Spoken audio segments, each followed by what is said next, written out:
أسرج خيولك يا أخ الإيمان وانهض لبعث العلم في الأوطان، فالعلم ميراث الرسول أمانة صلى الله عليه وسلم، فالعلم ميراث الرسول أمانة فاز الحفيظ لإرثه الرباني. الحمد لله رب العالمين، والصلاة والسلام على أشرف الأنبياء والمرسلين نبينا محمد وعلى آله وصحبه أجمعين. اللهم اغفر لنا ولشيخنا أجمعين. أما بعد، قال المؤلف رحمه الله تعالى: القاعدة الثالثة: أسماء الله تعالى إن دلت على وصف متعد تضمنت ثلاثة أمور: أحدها ثبوت ذلك الاسم لله عز وجل، الثاني ثبوت الصفة التي تضمنها لله عز وجل، الثالث ثبوت حكمها ومقتضاها. ولهذا استدل أهل العلم على سقوط الحد عن قطاع الطريق بالتوبة، استدلوا على ذلك بقوله تعالى: إلا الذين تابوا من قبل أن تقدروا عليهم فاعلموا أن الله غفور رحيم، لأن مقتضى هذين الاسمين أن يكون الله تعالى قد غفر لهم ذنوبهم ورحمهم بإسقاط الحد عنهم. مثال ذلك السميع، يتضمن إثبات السميع اسما لله تعالى وإثبات السمع صفة له، وإثبات حكم ذلك ومقتضاه، وهو أنه يسمع السر والنجوى كما قال تعالى: والله يسمع تحاوركما إن الله سميع بصير. حسبك. بسم الله الرحمن الرحیم. شیخ ابن عثیمین رحمہ اللہ تعالی رحمۃ واسعہ فرماتے ہیں: القاعدۃ الثالثہ، یہ تیسرا قاعدہ اسماء حسنہ کے بارے میں. اس کا خلاصہ یہ ہے کہ اسماء حسنہ کی دو اقسام ہیں دلالت کے اعتبار سے. اگر تو وہ نام متعدی ہے یا اس کے اندر جو معنی پایا جاتا ہے، جو صفت اور وصف ہے وہ متعدی ہے، تو پھر اس کے اندر تین چیزیں ہوں گی. اگر وہ نام کے اندر جو وصف یا جو صفت پائی جاتی ہے وہ متعدی نہیں، پھر اس نام کے اندر دو چیزیں ہوں گی. تو جو پہلا جز ہے اسماء اللہ تعالی ان دلت علی وصف متعد، اگر ایسے وصف پر دلالت کرے جو متعدی ہو، تضمنت ثلاثۃ امور، تو پھر ایسے اسماء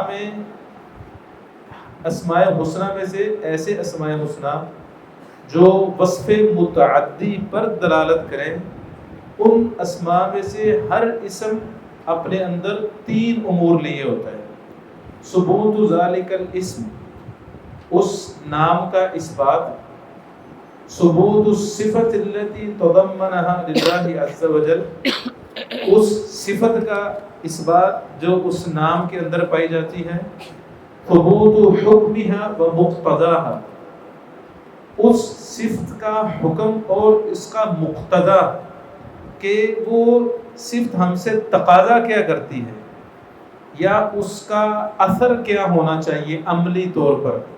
تو تین چیزیں ہیں. جیسا کہ اللہ رب العالمین کا نام ہے السمیع. اب ایک سننے والا ہے، ایک فعل ہے، اور ایک وہ چیز ہے جسے سنا گیا. اور اگر ہم بات کریں نحو صرف کے اعتبار سے تو متعدی کسے کہتے ہیں؟ ایسا فعل جس کو مفعول کی بھی ضرورت ہو. تو گویا کہ کوئی ایسی مخلوق ہے یا مخلوق سے سرزد ہونے والی باتیں ہیں جن کو رب تعالیٰ سن رہے ہیں. وہ باتیں انسان جو کرتا ہے وہ بسا اوقات حق پر مبنی بھی ہوتی ہیں، وہ بسا اوقات حق سے ہٹ کر بھی ہوتی ہیں، بسا اوقات قرآن و سنت کے میزان پر پوری اترتی ہیں، بسا اوقات اخلاقیات سے بھی گری ہوئی باتیں ہوتی ہیں.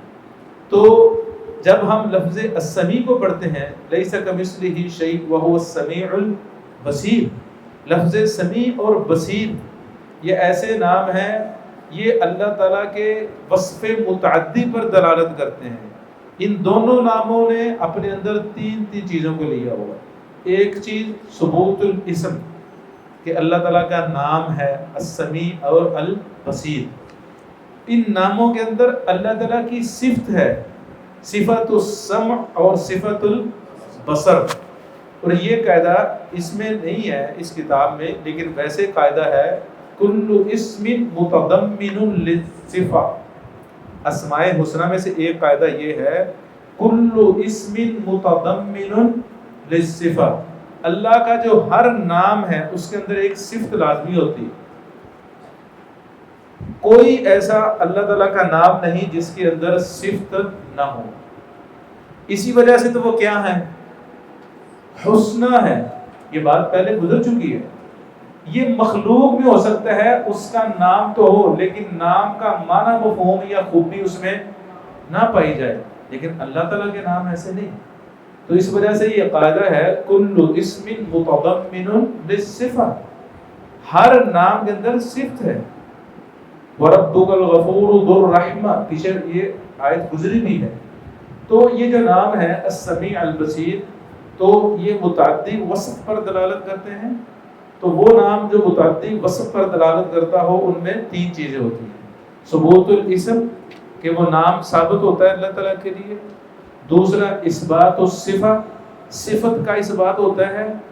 تیسرا اس اسم کا جو تقاضا اور مقتضا ہے، وہ اسم وہ نام ہم سے چاہتا کیا ہے. اللہ تعالیٰ اپنے اس نام کے ذریعے بندوں کو میسج کیا دینا چاہتے ہیں کہ تمہارا رب السمیع ہے، تمہاری ہر اونچی اور نیچی آواز کو سن رہا ہے، تمہاری سرگوشی کو بھی اللہ تعالیٰ وسپرنگ جو تم کرتے ہو اس کو بھی سنتا ہے.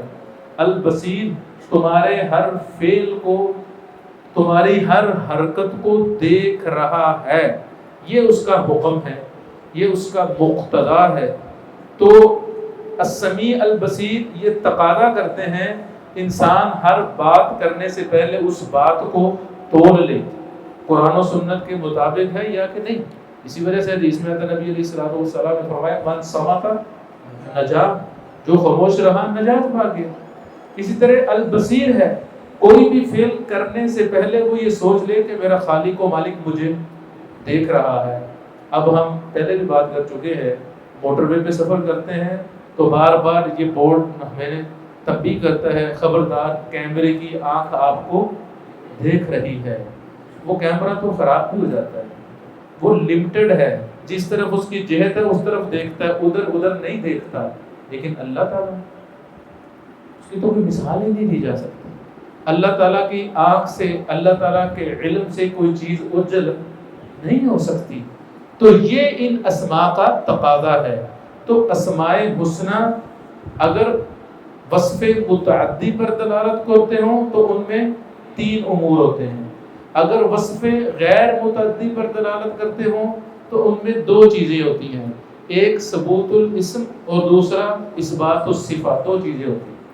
یہاں پر انہوں نے مثال دی ہے وَلِهَذَا اسْتَدَلَّ أَهْلُ الْعِلْمِ عَلَى سُقُوطِ الْحَدِّ. اسی وجہ سے اہل علم نے استدلال کیا ہے کہ قطاع الطرق کہنے کہتے ہیں ڈاکو، رہزن، لٹیرے، اگر وہ توبہ کر لیں تو توبہ کرنے سے ان کا گناہ معاف ہو جائے گا. کون سا گناہ؟ جو انہوں نے ڈاکہ زنی کی، رہ زنی کی، جو اللہ کی نافرمانی کی وہ معاف ہو جائے گی. لیکن جو بندوں کا حق انہوں نے چھینا ہے وہ دینا ہی پڑے گا، وہ دینا ہی پڑے گا. تو یہ کہاں سے پتہ چلا؟ اس آیت سے اِلَّا الَّذِينَ تَابُوا مِن قَبْلِ أَن تَقْدِرُوا عَلَيْهِمْ، وہ لوگ جو تمہارے پکڑے جانے سے پہلا توبہ کر لیتے ہیں. فَعْلَمُوا، تو یہ جان لو ان اللہ غفور الرحیم، اللہ ان کو معاف کرنے والا ہے، مہربان ہے. کیا مطلب؟ اللہ نے اپنا حق معاف کر دیا ہے. حد الحرابہ، یہ آیت ہے حد الحرابہ کے بارے میں. انما جزاء الذین یحاربون اللہ ورسولہ ویسعون فی الارض فسادا ان یقتلوا او یصلبوا او تقطع، یہ پوری آیت ایدیہم.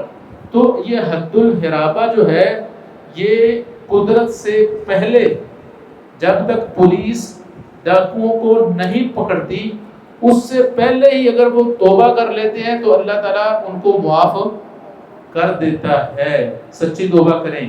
لیکن معاف کر دینے کا مطلب یہ نہیں ہے جو مال انہوں نے لوٹا تھا وہ ان کے لیے حلال ہو گیا، نہیں، وہ بندوں کا حق تو واپس کرنا ہی کرنا ہے۔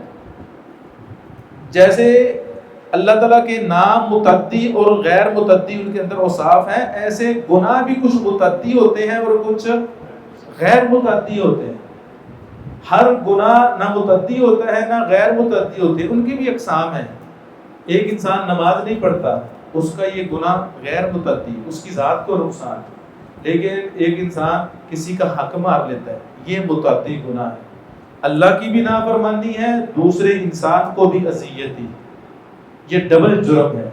اس وجہ سے اہل علم فرماتے ہیں گناہ تو کرنا ہی نہیں، کسی صورت بھی نہیں کرنا، لیکن جو گناہ متعدی ہے اس سے لازمی بچنا ہے، کیونکہ اللہ تعالیٰ تو غفور الرحیم ہے، بندے معاف نہیں کرتے، بندے معاف نہیں کرتے۔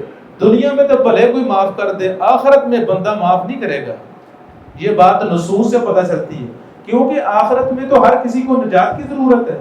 وہ کہے گا میں نے دوسرے لوگوں پہ ظلم کیے، وہ اپنی جگہ پر، اس نے مجھ پر ظلم کیا، میں اسے اپنا حق لوں گا، کیونکہ کسی طریقے سے بھی میری نجات ہو جائے۔ تو اس لیے گناہ بھی متعدی ہوتے ہیں، ان سے بچنا چاہیے۔ تو آگے وہ دوسری شرک اسی قاعدے کی بیان کریں گے کہ اگر اللہ تعالیٰ کا جو نام ہے وہ وصف غیر متعدی پر دلالت کرے تو اس میں دو چیزیں ہوتی ہیں۔ تفضل۔ وإن دلت على وصف غير متعد تضمنت أمرين، أحدهما ثبوت ذلك الاسم لله عز وجل، الثاني ثبوت الصفة التي تضمنها لله عز وجل، مثال ذلك الحي، يتضمن إثبات الحي اسما لله عز وجل وإثبات الحياة صفة له۔ احسنت۔ اب یہ الحی اللہ تعالیٰ کا جو نام ہے یہ وصف غیر متعدی پر دلالت کرتا ہے، اس کے اندر صرف دو چیزیں ہیں، ثبوت الاسم، اللہ تعالیٰ کے نام کا اثبات ہوتا ہے، اور ہر نام کے اندر جو ایک صفت ہے، اللہ تعالیٰ کے نام الحی کے اندر صفت الحیات ہے، جس طرح اللہ تعالیٰ کے نام القیوم کے اندر صفت القیومیہ ہے، قیومیہ ہے، ایسے ہی نام اسم کے اندر صفت الحیات ہے۔ تو یہ وصف چونکہ غیر متعدی ہے لہٰذا اس کے اندر صرف دو چیزیں ہیں، اللہ تعالیٰ کے نام کا اثبات ہے اور اللہ تعالیٰ کی صفت حیات کا اثبات ہے۔ تفضل۔ القاعدة الرابعة دلالة أسماء الله تعالى على ذاته وصفاته تكون بالمطابقة وبالتضمن وبالالتزام۔ احسنت۔ یہ بڑا امپورٹنٹ قاعدہ ہے، اس کو ذرا تھوڑا سا ایکٹیو ہو کے چست ہو کے سمجھنے کی ضرورت ہے۔ اس جو قاعدہ ہے اس کا تعلق منطق کے ساتھ بھی ہے، وہ تو ماشاءاللہ آپ لوگوں نے پڑھی ہوگی، اس کی طرف تھوڑا سا اشارہ ہے۔ شیخ صاحب فرماتے ہیں دلالت اسماء اللہ تعالی علی ذاتہ و صفاتہ، جو اسماء حسنہ ہیں وہ ذات باری تعالیٰ پر اور صفات باری تعالیٰ پر تین طریقوں سے دلالت کرتے ہیں۔ دلالت مطلب رہنمائی کرتے ہیں، بندوں کو بتاتے ہیں کہ یہ اللہ کا نام ہے، اس نام کا معنی مفہوم یہ ہے، اس کے اندر خوبی یہ ہے، اس نام کا تقاضا مقتضا یا حکم مطلوب یہ ہے، یہ مطلب ہے دلالت۔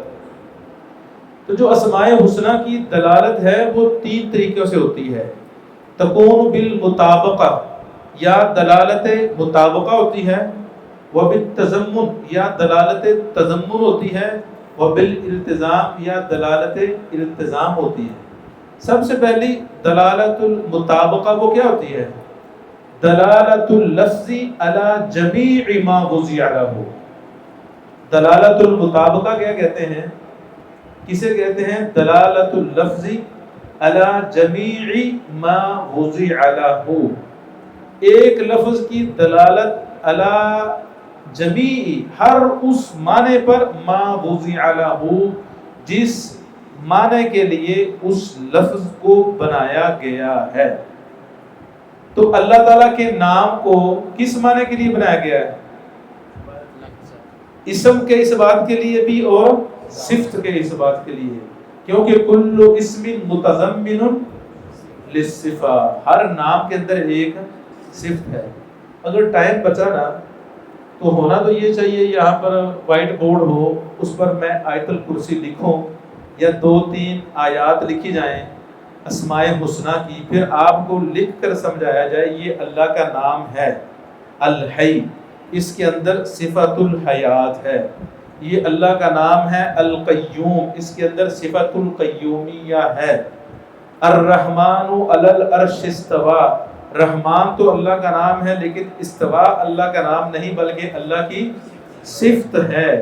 اللہ کے نام میں، صفت میں، فعل میں، خبر میں یہ فرق طالب علم کو پتہ ہونا چاہیے، عام طور پر طلبہ کو نہیں پتہ ہوتا، تو بتانے سے اتنا اچھی طرح سمجھ نہیں آتی جس طرح لکھ کر سمجھنے سمجھانے سے پتہ چلتا ہے۔ بارہ تو دلالت المطابقہ کیا ہوتی ہے؟ دلالت اللفظی علی جمیع ما بذی لہ، کچھ لوگ کہتے ہیں دلالت اللفظی علی تمام ما بذی لہ، ایک ہی بات ہے۔ آگے ہے دلالت التضمن، وہ کیا ہے؟ دلالت اللفظی علی جزء ما بذی لہ، لفظ کی اپنے ایک جز پر دلالت کرنا، لفظ کے ایک پورا معنی ہے، پورے معنی کی بجائے آدھے معنی پر دلالت کرنا، یہ مطلب ہے، یا آدھے معنی سے بھی تھوڑے معنی پر دلالت کرنا۔ آپ یوں کہہ لیں ایک لفظ کے جو لفظ کا جو معنی ہے اس کے 4 حصے ہیں، کبھی وہ چاروں پر دلالت کرتا ہے، کبھی وہ 3 پر، کبھی وہ 2 پر، کبھی وہ 1 پر، یہ مطلب ہے دلالت اللفظ علی جزء ما بذی لہ۔ آگے ہے دلالت الالتزام، دلالت الالتزام کیا ہے؟ دلالت اللفظ علی امر خارج عنہ، دلالت اللفظ علی امر خارج عنہ، لفظ کی دلالت ایسے معنی پر جو حقیقت میں اس لفظ کا معنی نہیں ہے، لفظ ایسے معنی پر دلالت کرتا ہے جو معنی اس لفظ کا حقیقت میں لغوی اعتبار سے اس کا وہ معنی نہیں ہوتا، لیکن وہ دلالت کر رہا ہوتا ہے اس معنی پر۔ جیسے ہم مثالیں پڑھیں گے پھر آپ کو پتہ چل جائے گا یہ کیسے ہو گیا، اس لفظ کا وہ معنی ہے ہی نہیں لیکن وہ اس معنی پر دلالت کیسے کر رہا ہے، اسے کہتے ہیں دلالت التزام۔ اگر کوئی انسان یہ اچھی طرح پڑھ لے، خاص کر دلالت التزام، دلالت التزام کا مطلب کیا ہوتا ہے؟ اگر یہ کام ہوا تو اس سے یہ چیز لازم آتی ہے، یہ مطلب ہے، اس کام سے جو یہ لازم آتا ہے۔ آپ نے پڑھا تھا منطق میں، جب آپ دیکھیں دور دراز جنگل میں دھواں نکل رہا ہے، اس کا مطلب کیا ہوتا ہے؟ آگ ہے، وہاں پر انسان بھی رہتے ہیں، وہ جنگل نہیں ہے، وہ صرف صحرا نہیں ہے، وہاں پر کوئی مخلوق بھی بستی ہے، تو یہ مطلب ہوتا ہے۔ آگ کا مطلب کہاں سے آ گیا؟ آگ سے کہاں سے پتہ چل گیا انسان؟ آگ تو دلالت کرتی ہے آگ پر، لیکن وہ لفظ بتاتا ہے آگ چلانے والا، وہاں جلانے والا کوئی ہے وہاں پر، ٹھیک ہے نا؟ تو یہ مطلب ہوتا ہے دلالت اللفظ علی امر خارج عنہ۔ تو جو اسماء حسنہ ہیں وہ ذات باری تعالیٰ پر اور صفات باری تعالیٰ پر کبھی دلالت مطابقہ ہوتی ہے، کبھی دلالت تضمن ہوتی ہے، کبھی دلالت التزام ہوتی ہے۔ آگے اس کی مثالیں پڑھیں۔ فقط مثال ذلك الخالق يدل على ذات الله وعلى صفة الخلق بالمطابقة، ويدل على الذات وحدها وعلى صفة الخلق وحدها بالتضمن، ويدل على صفتي العلم والقدرة بالالتزام۔ احسنت۔ اب دیکھیں یہ مثالیں سمجھیں۔ مثال ذلك الخالق، الخالق یہ اللہ کا کیا ہے؟ نام۔ یدل علی ذات اللہ، اللہ کی ذات پہ دلالت کرتا ہے کہ نہیں؟ یہاں پہ ایک ذات ہے جو خالق ہے، جو تمام مخلوقات کو پیدا کرنے والی ہے۔ اللہ خالق کل شیء واللہ خلقکم وما تعملون۔ تو اللہ کی ذات پر مطابقت پوری دلالت کر رہا ہے، دلالت اللفظ علی جمیع ما بذی لہ وعلی صفت الخلق بالمطابقہ، اسی طرح صفت خلق پر بھی پوری دلالت کر رہا ہے، کیونکہ قاعدہ پڑھ چکے ہیں کل اسم متضمن للصفہ، ہر نام کے اندر ایک صفت ہوتی ہے. جب ہم نام کا اس بات کر رہے ہوتے ہیں در حقیقت ہم صفت کا اس بات کر رہے ہوتے ہیں، کیونکہ اسماء حسنہ بنے ہی تب ہیں، وہ خالی الفاظ نہیں ہیں بلکہ ان کے اندر معانی اور مفاہیم بھی ہیں. معتزلہ کی طرح نہیں جو کہتے ہیں اللہ علیم ہے بلا علم، سمیع ہے بلا سمع، بصیر ہے بلا بصر، قدیر ہے بلا قدرہ وغیرہ. آگے جی وَيَدُلُّ عَلَى الذَّاتِ وَحْدَهَا وَعَلَى صِفَةِ الْخَلْقِ وَحْدَهَا بِالتَّضَمُّن. یہ نام الخالق صرف اللہ کی ذات پر دلالت کرتا ہے دلالت تضمن کے ساتھ. کیسے دلالت تضمن کیا تھی؟ جزء ما بوزی والا، لفظ کے اندر دو چیزیں تھیں، ایک نام بھی تھا اور ایک صفت بھی تھی، لیکن یہ جزء پر بھی دلالت کرتا ہے اور صرف نام پر بھی دلالت کرتا ہے اور صفت پر بھی دلالت کرتا ہے. اگر ہم کہیں صرف نام پر دلالت کر رہا ہے یہ ایک جزء ہے، اگر ہم کہیں صرف صفت پر دلالت کرتا ہے یہ ایک جزء ہے. تو جب ہم صرف نام کا ذکر کریں گے دلالت اللفظی علی جزء ما بوزی له. اس طرح جب ہم کہیں اللہ تعالیٰ کی صفت ہے الخلق، کیسے جی؟ ہم کہیں گے اللہ خالق کل شیء، خالق اللہ کا نام ہے، ہر نام کے اندر ایک صفت ہوتی ہے. تو دلالت اللفظی علی جزء ما بوزی له. آگے ہے وَيَدُلُّ، اور یہ لفظ دلالت کرتا ہے، کون سا لفظ؟ الخالق. الخالق دلالت کرتا ہے علی صفتي العلم والقدرہ، صفت علم پر بھی اور صفت قدرت پر بھی. الخالق کے اندر خلق والی صفت تو نظر آتی ہے لیکن علم اور قدرت والی صفت کہاں سے آ گئی؟ نہیں، کیا کہاں سے آ گئی؟ احسنتم، کہ کوئی خالق کیسے بغیر علم کے بغیر قدرت کے مخلوق کو پیدا کر سکتا ہے؟ کیوں جی؟ کوئی ذات بغیر طاقت اور علم کے کوئی کام کر سکتی ہے؟ نہیں، ہو ہی نہیں سکتا. یہ دلالت التزام ہے، لازمی بات ہے اس کے پاس علم ہے، لازمی بات ہے اس کے پاس قدرت ہے. تو دلالت اسماء اللہ علی ذاتہ و صفاتہ تکون بالمطابقہ و بالتضمن و بالالتزام. اب سمجھ میں آیا مسئلہ مکمل؟ تو یہ تین قسم کی دلالات ہیں، ان کا پتہ ہونا چاہیے، یہ سمجھنے سمجھانے کے لیے بہت ضروری ہیں. اس کی مثال آپ ایک یوں سمجھیں دلالت التزام کی. اللہ تعالیٰ نے قرآن مجید میں فرمایا فَالْآنَ بَاشِرُوهُنَّ وَابْتَغُوا مَا كَتَبَ اللَّهُ لَكُمْ وَكُلُوا وَاشْرَبُوا حَتَّى يَتَبَيَّنَ لَكُمْ مِنَ الْخَيْطِ الْأَسْوَدِ مِنَ الْخَيْطِ الْأَبْيَضِ مِنَ الْأَسْوَدِ. اس کا کیا مطلب ہے؟ ماشاءاللہ جو علماء بیٹھے ہوئے ہیں، جو مبتدی طالب علم ہیں، وہ تو شاید اس آیت سے جو مسئلہ ہے سمجھ میں آتا ہے وہ شاید اس پر نہ پہنچ سکے. لازمی بات کیا ہے کہ انسان رمضان میں حالت جنابت میں روزہ رکھ سکتا ہے، حالت جنابت میں روزہ رکھ سکتا ہے، کھانا کھا لے، پھر اس کو اذان ہو جائے، پھر بعد میں غسل کر کے نماز پڑھ لے، کوئی بات نہیں. حالت جنابت میں وہ صبح کر سکتا ہے. یہ اس سے لازمی نتیجہ نکلتا ہے. کیسے؟ اللہ تعالیٰ فرماتے ہیں فَالْآنَ بَاشِرُوهُنَّ، اب روزہ افطار کر لیا ہے، اپنی بیویوں سے مباشرت کر سکتے ہو. وَابْتَغُوا مَا كَتَبَ اللَّهُ لَكُمْ، جو اللہ نے تمہاری قسمت میں اولاد لکھ دی ہے اس کی جو ہے وہ تم اس کے لیے تم تگ و دو کر سکتے ہو. وَكُلُوا وَاشْرَبُوا، کھاؤ اور پیو بھی، مباشرت بھی کر سکتے ہو، کھاؤ پیو بھی. کب تک؟ حَتَّى يَتَبَيَّنَ لَكُمْ الْخَيْطُ الْأَبْيَضُ مِنَ الْخَيْطِ الْأَسْوَدِ. صبح ہونے تک تم مباشرت بھی کر سکتے ہو، صبح ہونے تک تم کھا پی بھی. تو صبح صادق کی جو اذان ہے، فجر کی اذان، اس وقت تک تم مباشرت. تو جب اذان سے 1 سیکنڈ پہلے تک انسان مباشرت کرے گا تو لازمی بات ہے جب اذان ہوگی کیا ہوگا؟ وہ حالت جنابت میں ہوگا. تو اس کا مطلب ہے یہ جائز ہے. یہ دلالت التزام سے یہ مسئلہ سمجھ میں آیا. دلالت التزام سے یہ مسئلہ سمجھ میں آیا. اس وجہ سے طالب علم کے لیے دلالت التزام کو سمجھنا بہت ضروری ہے. جب وہ دلالت التزام کو سمجھتا ہے تو کئی مسائل اسے سمجھ میں آتے ہیں. کئی مسائل اسے سمجھ میں آتے ہیں. دلالت التزام کا مطلب کیا ہے؟ اگر ایسے ہوا لازمی بات ہے تو ایسے ہوا ہوگا. اگر وہاں پر دھواں ہے لازمی بات ہے وہاں پر آگ تھی.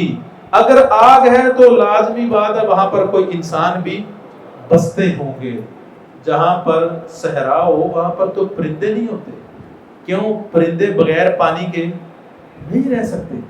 یہ ہے دلالت التزام.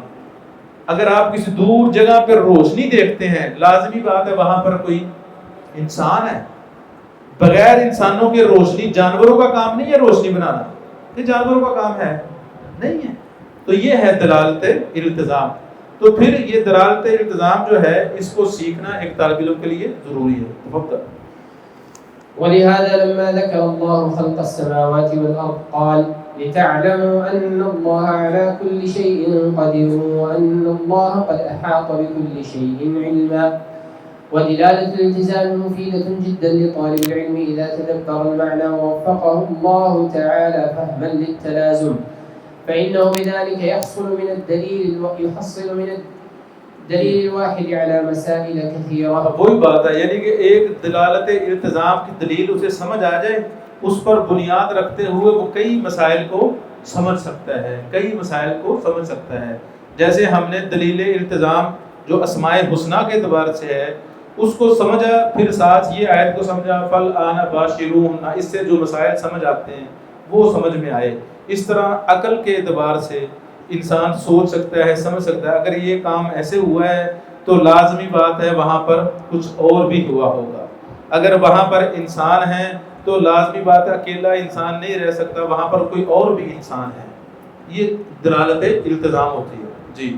واعلم أن اللازم من قول الله تعالى وقول رسوله صلى الله عليه وسلم إذا صح أن يكون لازما فهو حق، وذلك لأن كلام الله ورسوله حق ولازم الحق حق، ولأن الله تعالى عالم بما يكون لازما من كلامه وكلام رسوله فيكون مرادا. احسنت. یہ بڑا اہم مسئلہ ہے. آپ نے سنا ہوگا لازم القول قول اولا، لازم القول قول اولا، یا آپ نے سنا ہوگا لازم المذہب مذہب اولا. لازم القول قول، آپ ایک قول بیان کیا، اس قول سے جو لازم آتا ہے وہ بھی قول ہوتا ہے یا کہ نہیں؟ لازم القول قول اولا. آپ نے ایک بات کہی، اس بات کے نتیجے میں جو چیز سمجھ میں آتی سننے والے کو، بیان کرنے والے کو، کیا آپ کہہ سکتے ہیں کہ کہنے والے نے یہ کہا تھا، حالانکہ کہنے والے نے وہ بول کر نہیں کہا تھا. اب جو مفہوم سمجھ میں آیا ہے اس کو اس کا قول کہنا ہے یا کہ نہیں کہنا. اس کی مثال پہلے سمجھیں بعد میں اس کی تفصیل کرتے ہیں. وہ بڑی مشہور حدیث ہے. ایک نبی علیہ الصلوۃ والسلام نے فرمایا اللہ تعالیٰ اپنے بندے کی توبہ سے اتنا خوش ہوتا ہے جس طرح وہ ایک بندہ جنگل میں سفر کر رہا تھا، سفر کے دوران وہ تھک گیا، جنگل میں ٹیک لگا کر بیٹھ گیا، اس کی سواری گم ہو گئی، تلاش بسیار کے بعد سواری نہیں ملی، آگے واپس بیٹھ گیا. تو اچانک جب آنکھ کھلی تو سواری دیکھی تو شدت فرح کے ساتھ اس نے کیا کہا؟ اللہم انت عبدی، اللہم انت عبدی، اے اللہ تو میرا بندہ ہے، وَأَنَا رَبُّكَ، اور میں تیرا رب ہوں. اس کے قول سے کیا لازم آتا ہے؟ بولے کفر. لیکن کیا وہ یہ چاہتا تھا؟ نہیں. قول سے تو کفر لازم آ رہا ہے لیکن وہ نہیں چاہ رہا. اب سمجھ میں آئے؟ لازم القول قول اولا، قول سے جو چیز لازم آتی ہے کیا وہ بھی انسان کا قول ہوتی ہے یا کہ نہیں؟ بسا اوقات انسان کا قول ہوتی ہے اور بسا اوقات نہیں ہوتی. لیکن کیسے پتہ چلے گا کہ لازم القول قول اولا؟ تو کہتے ہیں لازم القول لیس بقول حتی یلتزم صاحبہ، لازم القول لیس بقول حتی یلتزم صاحبہ، قول سے جو چیز لازم آتی ہے وہ قول نہیں ہوتی، یہاں تک کہ جو قائل ہے اگر اسے قول کہے تو پھر وہ قول ہوتی ہے، اگر وہ کہے نہیں نہیں میری مراد یہ نہیں تھی تو پھر اس کی بات کو مانا جائے گا، آپ اپنی بات نہیں منائیں گے، آپ اپنی بات نہیں منائیں گی۔ اچھا، اس کو اسماء و صفات میں ذکر کرنے کا کیا مقصد ہے؟ لازم القول قول اولا، یہ مطلب ہے کہ جو مؤولہ ہیں، جو محرفہ ہیں، جو اسماء و صفات کی تعویل کرتے ہیں، ان کی تعویل سے بسا اوقات کفر لازم آتا ہے، ان کی تعبیر سے بسا اوقات کفر لازم آتا ہے، بسا اوقات گناہ لازم آتا ہے، تو ہم کیا مؤولہ کو گنہگار کہیں گے یا کافر کہیں گے؟ سمجھ میں آیا مسئلہ؟ جو اسماء و صفات کی تعبیر کرتے ہیں بسا اوقات ان کی تعبیر سے صرف گناہ لازم آتا ہے، بسا اوقات ان کی تعبیر سے کفر لازم آتا ہے، تو کوئی مسلمان جیتے جاگتے عملاً کفر کر سکتا ہے؟ نہیں، یہ مسئلہ سمجھانا مقصود ہے۔ تو لازمی بات نہیں ہے کہ ہر مؤول کافر ہو، لازمی بات نہیں ہے اللہ تعالیٰ کے اسماء و صفات کی تعویل کرنے والا ہر مؤول وہ خطا کار ہو سکتا ہے، غلط ہو سکتا ہے، نہیں بلکہ ہے، وہ تعویل کر رہا ہے غلط، یہ تو اس کا گناہ یا خطا ہے، لیکن اس کی خطا نے اس کو اسلام سے نہیں نکالا، یہ لازمی بات نہیں ہے۔ مثال کے طور پر اللہ تعالیٰ فرماتے ہیں ید اللہ فوق ایدیہم قال یا ابلیس ما منعک ان تسجد لما خلقت بیدی، جس کو میں نے اپنے دونوں ہاتھوں سے پیدا کیا تھا۔ اب کوئی کہے کہ یدن سے مراد اللہ کے ہاتھ نہیں بلکہ اس سے مراد اللہ تعالیٰ کی قدرت ہے، جس طرح کہ مؤولہ کہتے ہیں، مؤولہ کہتے ہیں یدن سے مراد ہاتھ نہیں بلکہ یدن سے مراد قدرت اور طاقت ہے، تو ہم کہتے ہیں بدبختو، اللہ تعالیٰ نے جو تسنیہ بولا ہے بیدیہ، دونوں ہاتھوں سے پیدا کیا، تو کیا اللہ نے دو قدرتوں سے پیدا کیا؟ تین قدرتوں سے پیدا کیا؟ اگر اللہ نے قدرت سے ہی پیدا کیا آدم کو، تو پھر آدم اور عام انسان میں کیا فرق رہا؟ آدم کا جو شرف تھا وہ کہاں چلا گیا؟ وہ تو اللہ تعالیٰ نے ہر انسان کو اپنی قدرت سے پیدا کیا ہے، لیکن آدم کے لیے شرف یہ ہے کہ اللہ نے آدم کو اپنے ہاتھوں سے پیدا کیا، جس طرح اللہ تعالیٰ نے تورات کو کیا کیا؟ اپنے ہاتھوں سے تورات کو لکھا۔ بخاری شریف میں ہے وَخَطَّ لَكَ التَّوْرَاةَ بِيَدِهِ، حضرت آدم علیہ السلام نے موسیٰ کو کہا تھا اے موسیٰ تو اللہ کا نبی ہے، کلیم اللہ ہے، اللہ نے تجھ سے کلام کی، وَخَطَّ لَكَ التَّوْرَاةَ بِيَدِهِ، اللہ نے تیرے لیے اپنے ہاتھ سے تورات کو لکھا۔ تو جو شخص اللہ کے ید ہاتھ کی تعبیر کرے، وہ کہے جی یدن سے مراد ہاتھ نہیں بلکہ قدرت ہے، بلکہ قدرت ہے، تو اس کے قول سے کیا لازم آتا ہے؟ کیا وہ حقیقت میں اللہ کے ہاتھ کا منکر ہے؟ نہیں، کوئی یہ نہیں کہہ سکتا کہ وہ اللہ کے یدن ہاتھ کا منکر ہے، نہیں، اسے سمجھایا یہ گیا ہے یدن سے مراد ہاتھ نہیں، یدن سے مراد طاقت ہے، کیونکہ عربی زبان میں یدن سے مراد طاقت ہوتا ہے، عربی زبان میں یدن سے مراد طاقت ہوتا ہے۔ آپ کہتے ہیں اس کے ہاتھ بڑے لمبے ہیں، کیا مطلب ہے؟ طاقت بڑی ہے، لوگوں سے تعلقات بہت زیادہ ہیں، مال و دولت بڑی ہے، لوگوں کے ساتھ رابطے بڑے ہیں، لمبے ہاتھ والا ہے، جس طرح حدیث میں بھی آتا ہے ذواليدین، اس کے حقیقت میں ہاتھ لمبے تھے صحابی کے، ذواليدین لمبے ہاتھ والے، تو ید طولہ رکھنا اس کا مطلب یہی ہوتا ہے۔ تو لغت میں جب کسی چیز کی گنجائش موجود ہو تو پھر اس نے اجتہاد کیا، اس کو بتانے والے نے غلط بتایا، پڑھانے والے نے غلط بتایا، اس نے یہ تعویل کی، اس تعویل سے لازمی بات نہیں ہے کہ اس کو ہم کافر قرار دے دیں۔ لازم القول لیس بلازم حتی یلتزم صاحبہ۔ اچھا، التزام وہ مانے گا کیسے؟ مثال کے طور پر اب انہوں نے آگے مثالیں دی ہیں، میرے خیال آپ اس کو پڑھ لیں تو آپ کو سمجھ آ جائے گا۔ اگر نہ سمجھ آئی میں وضاحت بھی کر دوں گا. تفضل. وأما اللازم من قول أحد سوى قول الله ورسوله فله ثلاث حالات. جی ایک معذرت کے ساتھ انہوں نے کہا وَعْلَمْ پیچھے جو گزرا ہے وَعْلَمْ أَنَّ اللَّازِمَ مِنْ قَوْلِ اللَّهِ وَقَوْلِ رَسُولِهِ اللہ کے قول اور اللہ کے رسول سے کے قول سے جو چیز لازم آئے گی وہ حق کی حق ہوگی. کیوں؟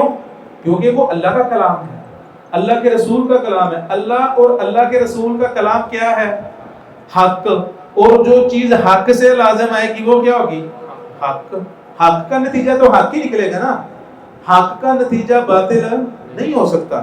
اذا صح ان يكون لازما فهو حق. اگر اللہ کے قول سے جو چیز لازم آ رہی ہے اگر وہ صحیح ہے کہ وہ لازم آ رہی ہے فهو حق, پھر وہ حق ہے. کیوں؟ لأن کلام اللہ ورسولہ حق, کیونکہ اللہ اور اس کے رسول کا کلام حق ہے. ولازم الحق حق, اور حق کا لازم حق ہی ہوگا. دوسری دلیل یہ ہے وَلِأَنَّ اللَّهَ تَعَالَى عَالِمٌ بِمَا يَكُونُ لَازِمًا مِنْ كَلَامِهِ وَكَلَامِ رَسُولِهِ فَيَكُونُ مُرَادًا. دوسری بات یہ ہے کیونکہ اللہ تعالیٰ کو پتہ ہے کہ اس کے قول سے کیا لازم آئے گا, اس کے رسول کے قول سے بھی کیا لازم آئے گا, لہذا وہ بھی حق ہے. مجھے اور آپ کو نہیں پتہ ہوتا, بس اوقات ہم دھیان میں یا غیر شعوری طور پر ایک بات کر دیتے ہیں, اس کا نتیجہ کیا نکلے گا ہمیں نہیں پتہ ہوتا. بس اوقات جوش خطابت میں, بس اوقات غصے میں, بس اوقات پیار محبت میں انسان تساہل برتتا ہے, حدودوں کی حدود کو توڑ دیتا ہے, اس سے کیا کچھ لازم آئے گا اسے نہیں پتہ ہوتا. جب بعد میں پتہ چلتا ہے آپ کہتے ہیں وہ میرا یہ مطلب نہیں تھا. لیکن اللہ کے کلام میں اور اللہ کے رسول کے کلام میں ایسے نہیں ہوتا. اللہ تعالیٰ فرماتے ہیں وَمَا كَانَ رَبُّكَ نَسِيًّا, تیرا رب بھولا ہوا نہیں ہے, جو کچھ ہوا ہے ہو رہا ہے قیامت تک ہونا ہے, اللہ کو سارا پتہ ہے. تو اللہ کے کلام سے اور رسول کے کلام سے جو چیز لازم آتی ہے وہ کیا ہے؟ حق ہے. ہاں اللہ اور اللہ کے رسول کے کلام کے علاوہ کسی کا بھی کلام ہو, کسی انسان کا بھی کلام ہو, اس کی تین صورتیں ہو سکتی ہیں. وہ صورتیں جی وأما اللازم من قول أحد سوى قول الله ورسوله فله ثلاث حالات. الأولى أن يذكر للقائل ويلتزم به, مثل أن يقول من ينفي الصفات الفعلية لمن يثبتها يلزم من إثبات الصفات الفعلية لله عز وجل أن يكون من أفعاله ما هو حادث, فيقول المثبت نعم وأنا ألتزم بذلك, فإن الله تعالى لم يزل ولا يزال فعالا لما يريد ولا نفاذ لأقواله وأفعاله, كما قال تعالى قل لو كان البحر مدادا لكلمات ربي لنفذ البحر قبل أن تنفذ كلمات ربي ولو جئنا بمثله مددا. وقال ولو أن ما في الأرض من شجرة أقلام والبحر يمده من بعده 7 أبحر ما نفذت كلمات الله إن الله عزيز حكيم. وحدوث أحد فعله تعالى لا يستلزم نقصا في حقه. احسنت. پہلی صورت یہ ہے ان یذکر للقائل ویلتزم به, کہ قائل کے لیے ذکر کیا جائے اور وہ اپنے قول سے جو چیز لازم آتی ہے اس کا التزام کرے, اسے مانے. اس کی مثال انہوں نے کیا دی ہے؟ ان یقول من ینفی الصفات, جو صفات کا منکر ہے, جو نفی کرنے والا ہے, وہ کہے صفات کے اثبات کرنے والے کو آپ کے صفات کے اثبات کرنے سے یہ لازم آتا ہے ان یکون من افعالہ ما ہوا حادث, اللہ کے افعال میں حدوث یا تجدد لازم آتا ہے. اب دھیان سے سنیں, جو صفات کا منکر ہے, نفی کرنے والا ہے, یا دوسرے لفظوں میں آپ کے معتزلی شخص ایک سلفی العقیدہ کو کہے آپ صفات کا اثبات کرتے ہو, آپ کے صفات کے اثبات کرنے سے لازم آتا ہے اللہ تعالیٰ کے افعال حادث ہیں. حادث مطلب روح وقوع پذیر ہو رہے ہیں. اصل میں وہ یہ کیوں کہنا چاہتے ہیں؟ وہ کہتے ہیں جس کے افعال روح پذیر ہو رہے ہیں نا, اس کا مطلب ہے وہ ذات محل ہے للحوادث کی. جو ذات محل للحوادث ہے تو وہ تو پھر کچھ بھی نہیں, وہ تو رد و بدل ہوتا رہے گا اس کے اندر. لہٰذا ہم اللہ کے افعال کو نہیں مانتے. لہذا ہم اللہ کے افعال کو نہیں مانتے۔ بہرحال جو صفات کا منکر ہے وہ کہے سلفی العقیدہ شخص کو آپ صفات کا اثبات کرتے ہو، اس سے لازم آتا ہے کہ اللہ کے افعال حادث ہیں۔ کیسے بھائی؟ اللہ تعالیٰ کی صفت رضا، کوئی اچھا کام کرتا ہے اللہ تعالیٰ راضی ہوتا ہے۔ اللہ کی صفت غضب، اگر کوئی برا کام کرتا ہے اللہ تعالیٰ غصے ہوتے ہیں۔ یہ روز ہو رہا ہے کہ نہیں ہو رہا؟ ہوتا ہے کہ نہیں ہوتا؟ ہو رہا ہے۔ تو وہ کہتا ہے تمہارے صفات کے اثبات کرنے سے لازم آتا ہے کہ اللہ تعالیٰ کے افعال حادث ہیں۔ حادث مطلب وقوع پذیر ہونا، نئے۔ حدیث سے، حدیث کا مطلب کیا ہوتا ہے؟ نیا چڑھنا۔ نیا حدیث کا ایک مطلب کیا ہوتا ہے؟ نئی چیز۔ آپ جائیں نا عرب میں تو آپ کو لکھا ہوئے گا اصدارات الحدیثہ، نئے ماڈل، نئے آرٹیکل جو مارکیٹ میں آئے ہیں۔ حدیث کا مطلب نیا، قرآن مجید میں بھی ہے وَمَا يَأْتِيهِم مِّن ذِكْرٍ مِّن رَبِّهِمْ مُحْدَثٍ إِلَّا اسْتَمَعُوهُ وَهُمْ، اللہ کی طرف سے جب بھی کوئی نیا ذکر آتا تھا، محدث کا مطلب نیا، حدیث جو نئی وحی آتی تھی اس کے ساتھ بھی وہ کھیل تماشا بنانے کی کوشش کرتے تھے۔ تو حدیث کا ایک مطلب کیا ہوتا ہے؟ حدیث عہد بربہ، جب بارش آتی نبی علیہ الصلوۃ والسلام اس سے لطف اندوز ہوتے، بارش میں نہاتے، اپنی کمر سے کپڑا اٹھا لیتے اور کہتے انہ حدیث عہد بربہ، یہ ابھی ابھی اپنے رب سے آئی ہے۔ حدیث عہد، ابھی ابھی رب سے آئی ہے۔ تو بارش کہاں سے آتی ہے؟ اوپر سے آتی ہے کہ نیچے سے؟ اوپر سے آتی۔ تو یہ امام ذہبی نے دلیل پیش کی ہے اللہ تعالیٰ کی صفت علو پر۔ ان کی کتاب ہے العلو للعلی الغفار، کتاب کا نام ہے العلو للعلی الغفار، صفت علو پر۔ اس میں انہوں نے یہ حدیث بطور دلیل ذکر کی ہے اللہ تعالیٰ بلند ہے، علو پر ہے۔ تو حدیث کا مطلب کیا ہوتا ہے؟ نیا، جو روزانہ کی بنیاد پر آ رہا ہو یا ہو رہا ہو۔ تو صفات کا منکر کہتا ہے سلفی العقیدہ کو، صفات کا اثبات کرنے والے کو، آپ کی صفات کے اثبات سے یہ لازم آتا ہے کہ اللہ تعالیٰ کے افعال میں سے کچھ افعال ایسے ہیں جو حادث ہیں، ہر ہو رہے ہیں۔ تو سلفی العقیدہ کہتا ہے ہاں میں مانتا ہوں اللہ تعالیٰ ہر روز افعال کر رہے ہیں۔ اللہ تعالیٰ فعال لما یرید ہے، جو وہ چاہتا ہے کرتا ہے، لا یسأل عما یفعل۔ وہ کہتا ہے میرے قول سے اگر یہ لازم آتا ہے تو میں اس کو مانتا ہوں، یہ صحیح ہے۔ لازم القول، یہاں پر کیا ہوگا؟ لازم القول قول، یہاں پر لازم القول قول، کب؟ حتی یلتزم بہ، اگر وہ التزام کرے، وہ کہے ہاں میں مانتا ہوں، تو یہاں پر ہم مانتے ہیں، ہم کہتے ہیں اللہ تعالیٰ کے افعال میں سے کچھ ایسے ہیں جو حادث ہیں۔ حادث مطلب جب تقاضا ہوتا ہے اللہ تعالیٰ کی وہ صفت سامنے آتی ہے۔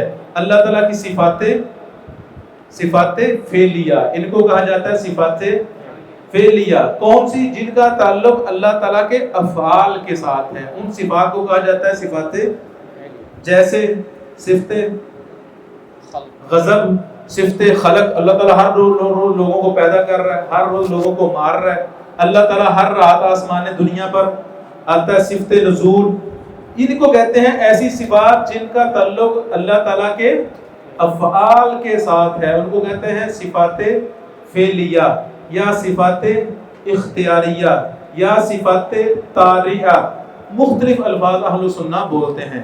تو یہ پہلا سمجھ میں آ گیا۔ آگے انہوں نے دلائل ذکر کیے ہیں، وہ کہتا ہے نام انا التزم بذالک، کیوں؟ لان اللہ لم یزل ولا یزال فعالا لما یرید ولا نفادا، یعنی لا فناء لاقوال اللہ وافعالہ، کما قال تعالی کل کان البحر مدادا لکلمات ربی لنفد البحر، بحر ختم ہو جائے قبل ان تنفد کلمات ربی ولو جئنا بمثلہ مددا ولو ان ما فی الارض من شجرۃ اقلام والبحر یمدہ، بحر سیاہی بن جائے، من بعدہ سبعۃ ابحر، اس کے بعد 7 آسمان اور بھی آ جائیں، ما نفدت کلمات اللہ، اللہ تعالیٰ کے کلمات ختم ہونے والے نہیں۔ ان اللہ عزیز حکیم وحدوث احاد فعلہ، اللہ تعالیٰ کے فعل کے احاد، واحد کی جمع، ان کا واقع ہوتے رہنا، لا یستلزم نقصا فی حقہ، یہ اللہ تعالیٰ کے حق میں کسی نقص کا تقاضا نہیں کرتے بلکہ خوبی کا تقاضا کرتے ہیں۔ اللہ تعالیٰ نے سب سے پہلے کلام کس سے کیا؟ آدم سے، ہو سکتا ہے اس سے پہلے فرشتوں سے کیا ہو، فرشتے پہلے ہیں نا انسانوں سے، ہو سکتا ہے جنات سے کیا ہو، پھر اللہ تعالیٰ نبیوں سے کرتا رہا، پھر اللہ نے ام موسیٰ سے کیا، پھر اللہ تعالیٰ نے وَأَوْحَىٰ رَبُّكَ إِلَى النَّحْلِ مختلف مخلوقات سے کیا، بلکہ قیامت والے دن اللہ تعالیٰ ہر شخص سے کلام کرے گا، ہر شخص سے کلام کرے گا۔ حدیث میں مَا مِنْ أَحَدٍ إِلَّا سَيُكَلِّمُهُ رَبُّهُ يَوْمَ الْقِيَامَةِ لَيْسَ بَيْنَهُ وَبَيْنَهُ تَرْجُمَانٌ، اللہ اور بندے کے درمیان ٹرانسلیٹر مترجم بھی نہیں ہوگا۔ اللہ تعالیٰ تو ہر کسی کے ساتھ کرا، بلکہ ہر کے ساتھ تو کرنا ہی کرنا ہے۔ اہل جہنم میں سے بھی اللہ تعالیٰ سب کے ساتھ کلام کرے گا، جہنمیوں سے بھی اللہ تعالیٰ۔ دیکھیں لیکن یہ بدبخت اللہ کی صفت کلام کو نہیں مانتے، کہتے ہیں کلام نفسی ہے۔ اللہ تعالیٰ اہل جہنم سے بھی کلام کرے گا۔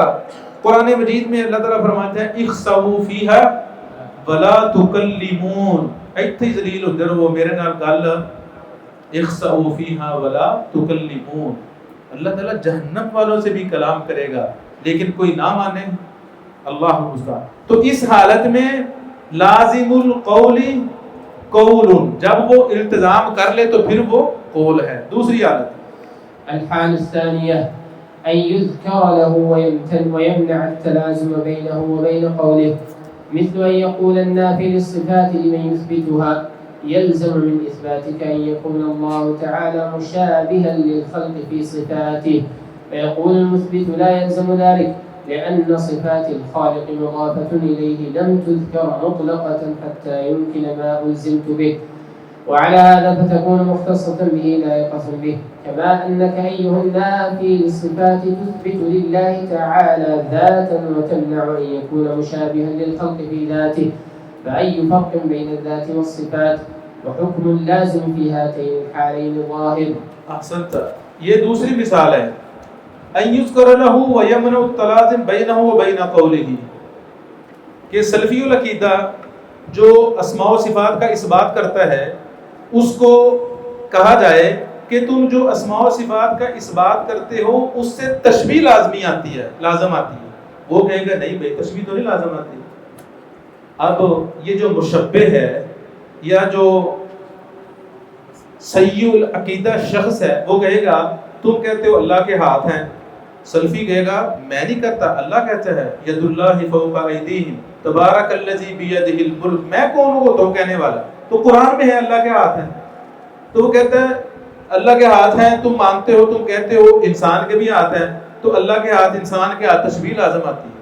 تو وہ سلفی کہتا ہے بھئی تشبیہ کیسے لازم آتی ہے؟ اللہ کے ہاتھ اس کی شان کے مطابق، مخلوق کے ہاتھ اس کی حقیقت کے مطابق، تشبیہ کہاں سے آ گئی؟ وہ کہتا ہے نہیں جی آتی ہے، ہم نہیں مانتے۔ سلفی کہتا ہے اچھا چلو بتاؤ تم اللہ کی ذات کو مانتے ہو؟ وہ کہتا ہے مانتے ہیں۔ مخلوق کی ذات کو مانتے ہو؟ مانتا ہوں۔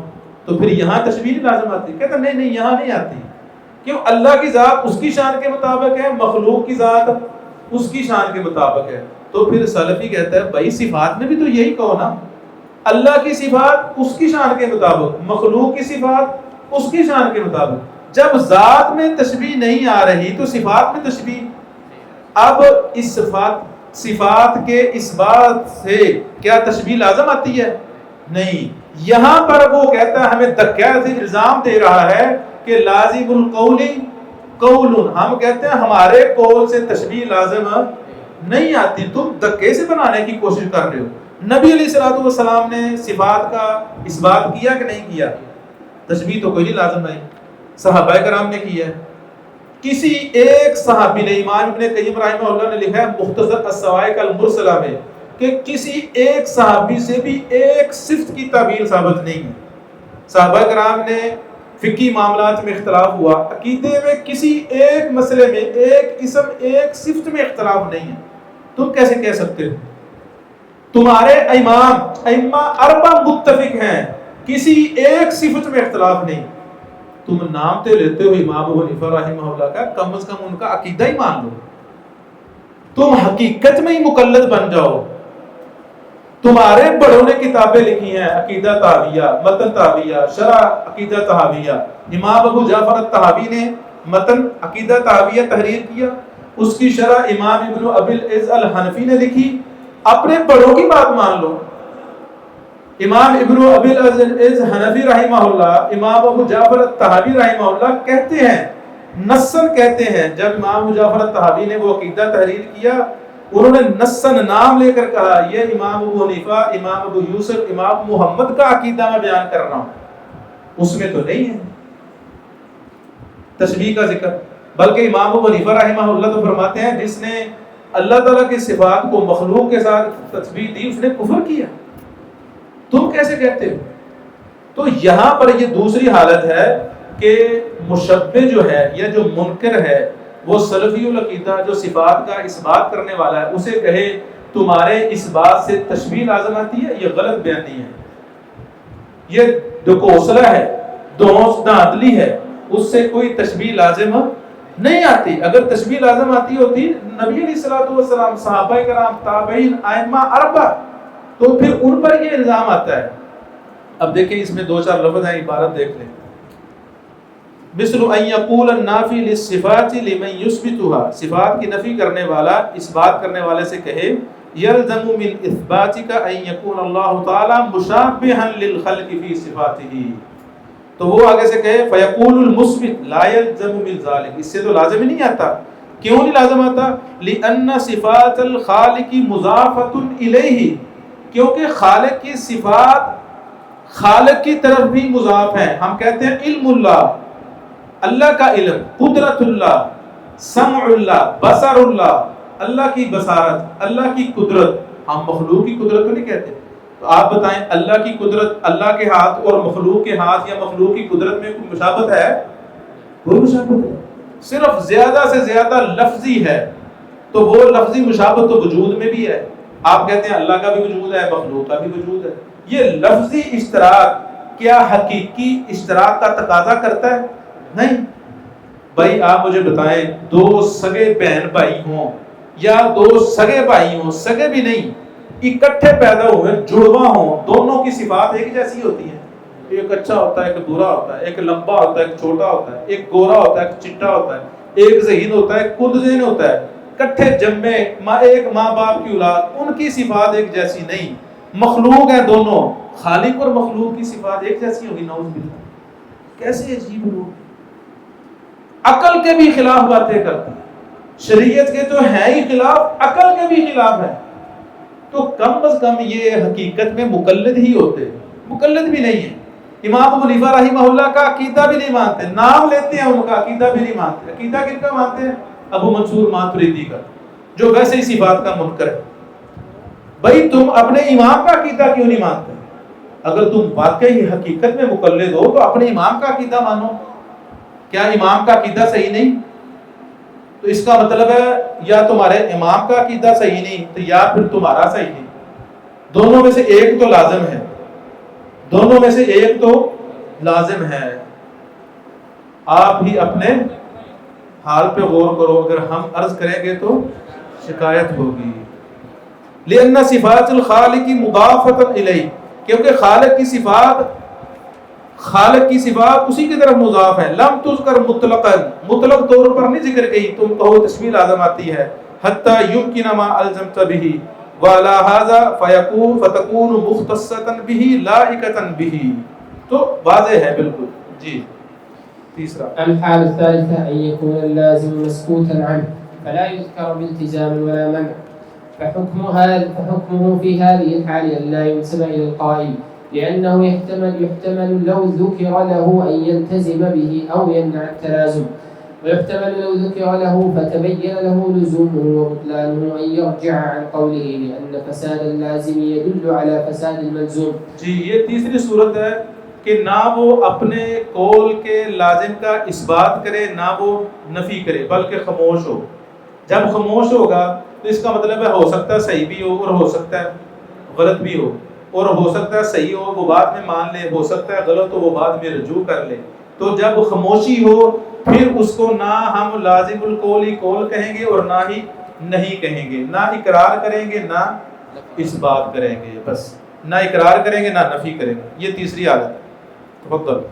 ولورود هذين الاحتمالين لا يمكن الحكم بأن لازم القول قول، فإن قيل إذا كان هذا اللازم لازما من قوله لزم أن يكون قولا له لأن ذلك هو الأصل لا سيما مع قرب التلازم، قلنا هذا مدفوع بأن الإنسان بشر وله حالات نفسية وخارجية توجب الذهول عن اللازم، فقد يغفل أو يسهو أو ينغلق فكره أو يقول القول في مضايق المناظرات من غير تفكير في لوازمه ونحو ذلك. یہ مطلب ہے کہ انسان بس اوقات جوش خطابت میں کوئی بات کہہ جاتا ہے، بس اوقات شدت فرح کے ساتھ، بس اوقات انسان مشغول ہوتا ہے، بہت زیادہ کام ہوتے ہیں، کوئی آ کے کوئی بات کہتا ہے وہ کہتا ہے ٹھیک ہے، لیکن بعد میں اسے سمجھ آتی ہے میں نے تو غلط ٹھیک کہہ دی ہے. اس نے کچھ اور کہا تھا، میں نے ٹھیک کہہ کے بات کو ختم کر دیا، لیکن بعد میں اس کو وہ فوراً رجوع کر لیتا ہے. ایسی صورت میں لازم القول لیس بقول، وہ مسکوت ہے، جب حقیقت سامنے آئے گی اس وقت دیکھا جائے گا. یہ مطلب ہے. تفضل.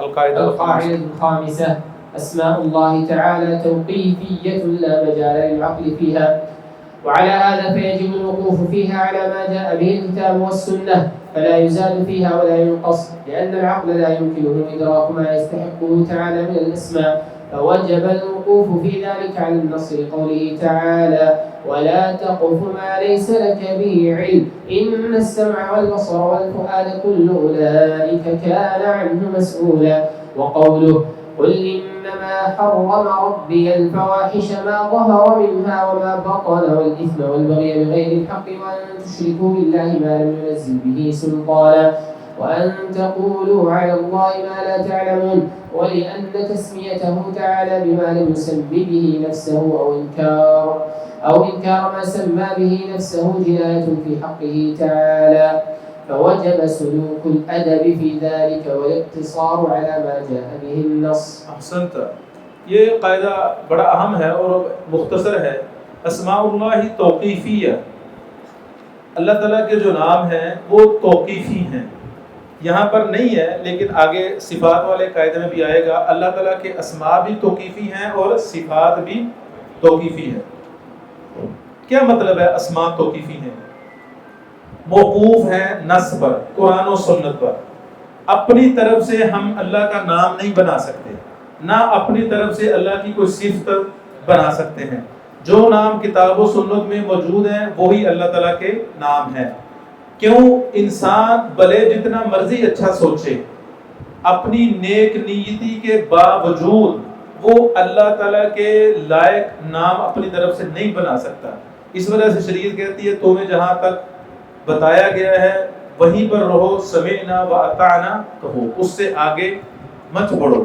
کیونکہ لأن العقل لا يمكنه ادراک ما يستحقه تعالی، عقل جو ہے اس چیز کا ادراک کر ہی نہیں سکتی جس چیز کا اللہ تعالیٰ مستحق ہے. اللہ تعالیٰ نے تو بغیر پلروں کے آسمانوں کو کھڑا کیا، پانی کے اوپر تو اللہ تعالیٰ نے زمین کو ٹکا دیا. انسان کیسے اللہ تعالیٰ کی حقیقت کو پہنچ سکتا ہے؟ کبھی بھی نہیں پہنچ سکتا.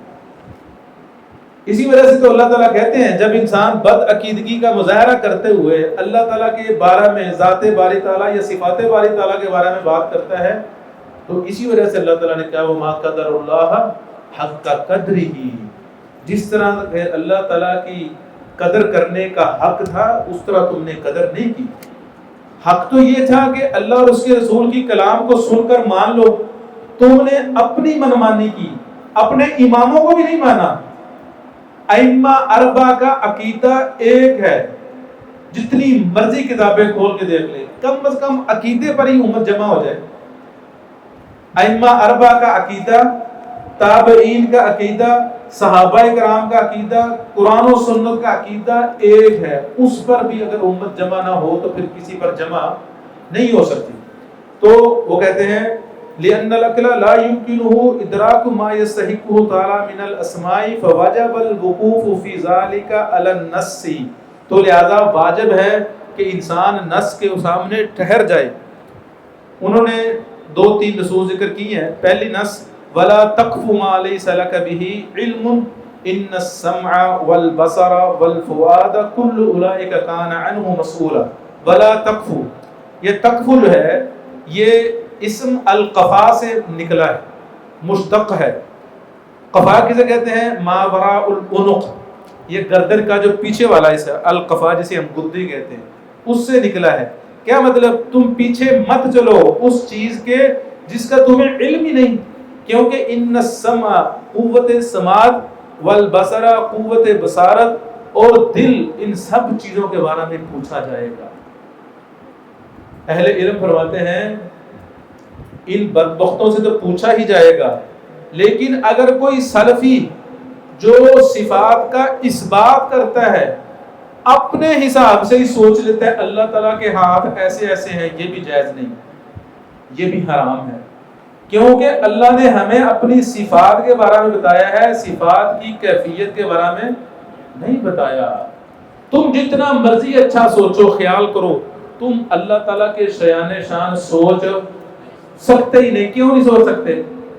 لیس کمثلہ شیء۔ اس آیت کا ترجمہ کیا ہے؟ کس کو آتا ہے ترجمہ؟ جی، اس کے مثل کی طرح کوئی نہیں۔ اس کے مثل کی طرح، یہ نہیں کہا اس کے مثل کوئی چیز نہیں ہے۔ لیس مثلہ شیء نہیں کہا، لیس کمثلہ شیء، اس کی مثل جیسی کوئی مثل نہیں۔ یہ مبالغے کی حد ہے کہ بفرض محال اگر اللہ کی کوئی مثال ہوتی تو کائنات میں کوئی ایسی چیز نہیں تھی جو اس کی مثال جیسی بھی بن کے دکھاتی۔ اللہ تعالیٰ کا جیسا بننا تو دور کی بات ہے۔ لیس کمثلہ شیء، یہاں پر اللہ تعالیٰ نے رد کیا مشبہہ کا، مجسمہ کا، جو اللہ تعالیٰ کو تشبیہ دیتے ہیں مخلوق کے ساتھ۔ وَهُوَ السَّمِيعُ الْبَصِيرُ، وہ سننے والا دیکھنے والا ہے۔ رد کیا معتزلہ کا، رد کیا جہمیہ کا، رد کیا معطلہ کا۔ تو آگے فرمایا قُلْ إِنَّمَا حَرَّمَ رَبِّيَ الْفَوَاحِشَ مَا ظَهَرَ مِنْهَا وَمَا بَطَنَ، یہ ساری چیزیں حرام ہیں۔ وَالْإِثْمَ وَالْبَغْيَ بِغَيْرِ الْحَقِّ، یہ بھی حرام۔ وَأَن تُشْرِكُوا بِاللَّهِ مَا لَمْ يُنَزِّلْ بِهِ سُلْطَانًا، یہ بھی حرام۔ اور یہ ہے محل شاہد ہمارا، وَأَن تَقُولُوا عَلَى اللَّهِ مَا لَا تَعْلَمُونَ، اللہ تعالیٰ پر قول بغیر علم کے، یہ بھی حرام ہے۔ بلکہ حدیث میں آتا ہے، نبی علیہ الصلوۃ والسلام فرمایا من کذب علی متعمدا فلیتبوأ مقعدہ من النار، جب آپ کو پتہ ہی نہیں حقیقت کا تو آپ اپنی طرف سے دخل اندازی، شریعت سازی، آپ کوئی ایک نام بتائیں جو قرآن و سنت میں نہیں ہے، کسی امام نے رکھا ہو اللہ تعالیٰ کا، کوئی بھی نہیں ہے، ہی نہیں۔ نام توقیفی ہیں، صفات توقیفی ہیں۔ کیا مطلب ہے؟ نام کے الفاظ بھی، صفات کے الفاظ بھی توقیفی ہیں، ہاں اخبار توقیفی نہیں ہے۔ اخبار کے الفاظ توقیفی نہیں، معنی توقیفی ہے۔ کیا مطلب؟ مطلب یہ ہے اخبار کے جو الفاظ ہیں وہ آپ اپنی طرف سے ہو سکتے ہیں، لیکن ان کا جو معنی ہے وہ قرآن و سنت کے عین مطابق ہونا چاہیے۔ مثال کے طور پر ہم کہتے ہیں اللہ سائیں، گاڈ، گاڈ اللہ کا نام ہے؟ نہیں، صفت ہے؟ نہیں، خبر ہے۔ جس طرح لفظ خدا بولتے ہیں، خبر ہے، یہ نہ اللہ کا نام ہے نہ اللہ کی صفت ہے، بطور خبر بولتے ہیں۔ المسعد بطور خبر ہے، الشیء بطور خبر ہے، الموجود بطور خبر ہے، القائم بنفسہ بطور خبر ہے، الستار بطور خبر ہے، بطور نام یا بطور صفت نہیں ہے۔ جی آگے ایک حدیث میں بھی مثال ہے، وہ بیسیوں مثالیں ہیں۔ جس طرح نبی علیہ الصلوۃ والسلام نے فرمایا لا نحصی ثناء علیک انت کما اثنیت علی نفسک، تو یہ جو ثناء ہے یہ اللہ کا نام ہم نہیں رکھ سکتے، کیونکہ اللہ تعالیٰ کا نام ثناء میں سے ہے، اللہ کی حمد اور مدح میں سے ہے، تو اللہ کی مدح اور حمد میں سے اللہ کا نام ہے۔ ہم اپنی طرف سے اللہ کی مدح و ثنا بھی بیان نہیں کر سکتے، جو ہمیں سکھائی گئی ہے وہی کریں گے، بلکہ اللہ تعالیٰ تو ذات باری تعالیٰ اعلیٰ ہے، عرفہ ہے، ہم نبی علیہ الصلوۃ والسلام کا نام اپنی طرف سے نہیں رکھ سکتے۔ امام سفارینی کی کتاب ہے اللوامع، اس میں انہوں نے ذکر کیا کہ نبی علیہ الصلوۃ والسلام کا نام بھی اپنی طرف سے نہیں رکھا جا سکتا، تو اللہ رب العالمین کا نام تو بالاولیٰ نہیں رکھا جا سکتا، توقیفی نام ہے۔ جی القاعدة السادسة: أسماء الله تعالى غير محصورة بعدد معين، لقوله صلى الله عليه وسلم في الحديث المشهور: أسألك بكل اسم هو لك سميت به نفسك أو أنزلته في كتابك أو علمته أحدا من خلقك أو استأثرت به في علم الغيب عندك. الحديث رواه أحمد بن حبان والحاكم وهو صحيح. وما استأثر الله تعالى به في علم الغيب لا يمكن لأحد حصره ولا الإحاطة به. یہ اس حدیث کا یہاں تک جو پڑھا اس کا مطلب کیا ہے؟ اللہ تعالیٰ کے اسماء جو ہیں وہ لا تعداد ہیں، کاؤنٹ لیس ہیں. یہ جو حدیث اسألک بکل اسم هو لک سمیت به نفسک او انزلتہ فی کتابک، پرانی کتابوں میں کسی میں ذکر کیا، او علمتہ احدا من خلق، یا کسی مخلوق کو سکھایا، او استأثرت به فی علم الغیب عندک، یا کسی مخلوق کو بھی نہیں سکھایا اور کسی کتاب میں بھی نازل نہیں کیا، ابھی اللہ کے پاس ہی ہے وہ نام. مسند احمد میں حدیث ہے، نبی علیہ الصلوۃ والسلام نے فرمایا قیامت والے دن جب امت آئے گی شفاعت کے لیے میں سجدے میں گر جاؤں گا، فیفتح علی من محامدہ بما لا احسنہ الآن، اللہ تعالیٰ اپنی حمد کے دریچے مجھ پر کھولے گا جو میں ابھی نہیں جانتا، پھر میں اللہ کی جو حمد بیان کروں گا وہ میں اب نہیں کر سکتا. یہ بھی دلیل ہے کہ اللہ تعالیٰ کے اسماء بہت زیادہ ہیں. اور اس طرح قرآن و سنت میں جو موجود نام ہیں وہ بھی 99 سے زیادہ ہیں. تو اللہ تعالیٰ کے نام حقیقت میں کتنے ہیں؟ اللہ عالم، لا تعداد ہیں. کتنے ہیں؟ اللہ عالم. جی.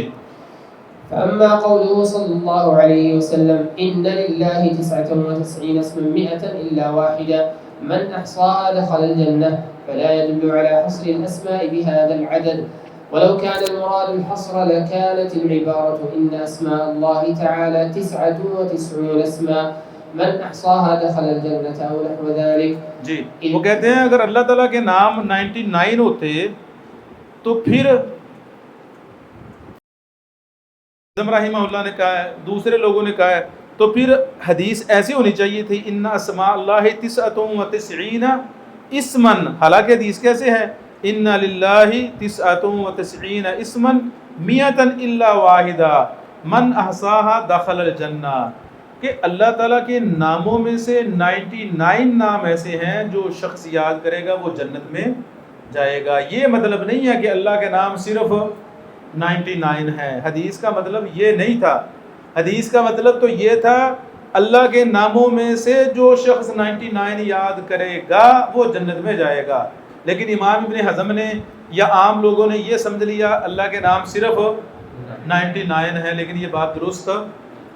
آپ کو بتایا دلائل تو موجود ہیں، فی الواقع جو قرآن و سنت میں موجود نام ہیں وہی 99 سے زیادہ ہیں. تو اس لیے یہ سمجھنا کہ اللہ تعالیٰ کے نام 99 ہیں یہ بات درست نہیں ہے. جی. إذن فمعنى الحديث أن هذا العدد من شأنه أن من أحصاه دخل الجنة، وعلى هذا فيكون قوله من أحصاها دخل الجنة جملة مكملة لما قبلها وليست مستقلة.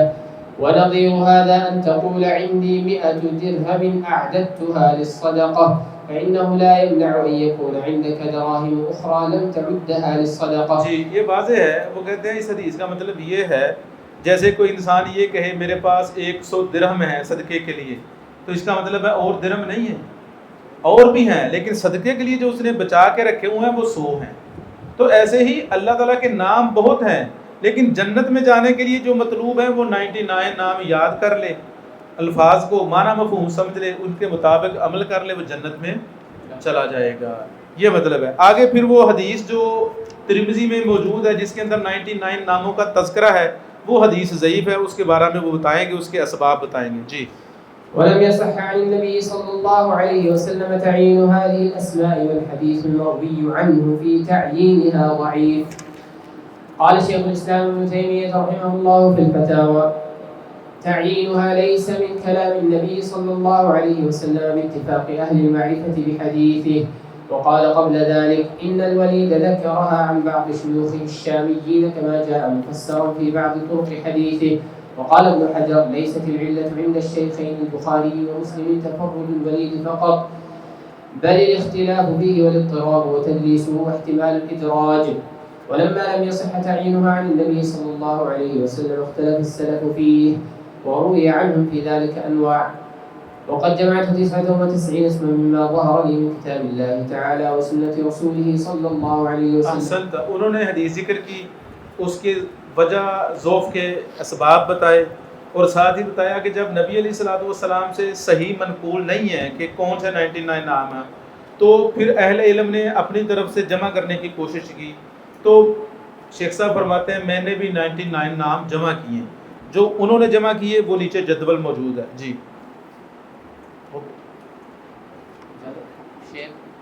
پڑھے.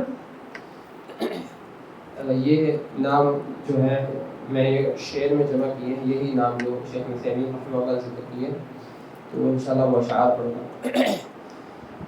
الحمد لله الملك الأحد الوتر والحق الحفيظ الصمد الأكرم المحيط والحليم الوارث الرفيق والعليم الخالق اللطيف والحكيم الحي والقيوم والعظيم العالم العزيز والكريم الواحد الرحمن والرحيم الحكم الرب السلام والعلي الواسع المعطي الجواد والولي الملك القدوس والرقيب الطيب المنان والقريب الباسط الرؤوف والحسيب القابض القوي والمجيب السيد المقدم المؤخر الشاكر المقتدر المصور الأول القدير والحفي الآخر العفو والحيي